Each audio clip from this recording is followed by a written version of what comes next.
Bonjour, des maths, salut à tous et bienvenue dans Raconteur de Braise, ma chaîne YouTube pour parler de l'histoire de Bretagne. Alors aujourd'hui, plus spécifiquement, on va parler de l'histoire géologique de Bretagne jusqu'à l'arrivée des premiers Bretons insulaires sur notre territoire. Ça va faire beaucoup de choses à dire, alors mettez-vous à l'aise, prenez place, je vous en parle.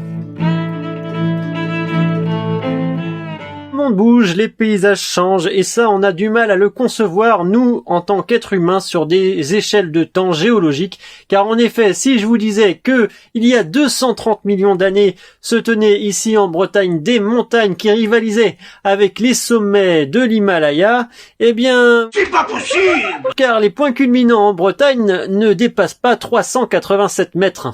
Et oui, c'est là-bas, dans les monts d'Arrée, que l'on retrouve nos points culminants de Bretagne qui se bataillent sur qui sera le plus haut, comme le Ror Trévézel, le Ménescador ou le Ror Rouze, qui culminent à peu près tous à 385 mètres et qui sont le résultat de cette érosion avec le vent, la pluie et l'eau qui ont traversé ces roches et les ont transformées en poussière.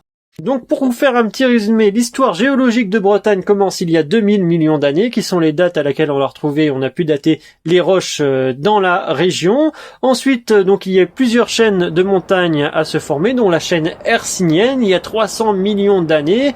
À 230 millions d'années, c'est l'arrivée des dinosaures, donc ils ont pu voir et peut-être faire des randonnées sur les montagnes. Comment c'était, dis-moi? Oh là là là là!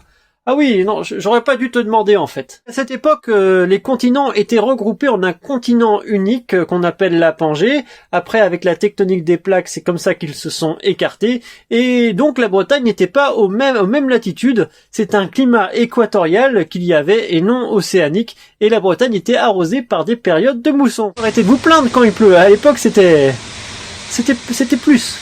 Et oui, les Bretons, on s'en rend pas compte, mais la terre tremble sous nos pieds. C'est plus de 3660 séismes qui ont été recensés de 1984 jusqu'à aujourd'hui en Bretagne, dont un particulièrement fort, le 30 septembre 2002, près d'Hennebon, un séisme de magnitude 5,4 qui a été recensé, qui a fait des dégâts, et heureusement, pas de victimes, à part quelques vaches qui ont fait des crises cardiaques. On en était où déjà ?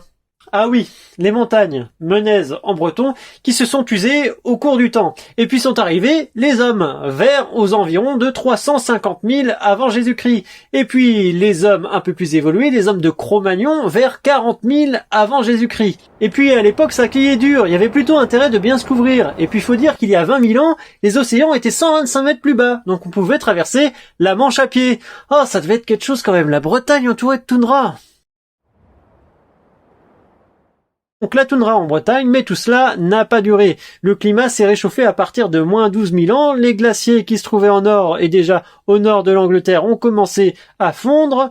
L'eau a monté, les forêts ont poussé, le climat s'est réchauffé, les animaux ont pullulé, les chasseurs ont chassé et les premières civilisations ont commencé à s'installer, dont les civilisations de ces mystérieux humains qui ont posé les mégalithes dans nos régions dès moins 4000 ans se sont installés là. Ce qui caractérise ces architectes des mégalithes, c'est non seulement le soin qu'ils apportaient à leur culte des morts, mais c'est aussi leur connaissance en astronomie qu'ils utilisaient pour construire leurs tombeaux funéraires. On peut le vérifier avec le dolmen de la Rochauffée à Essé en Haute-Bretagne, où le jour du solstice d'hiver, la lumière du soleil entre à l'intérieur de l'alignement des pierres de la structure.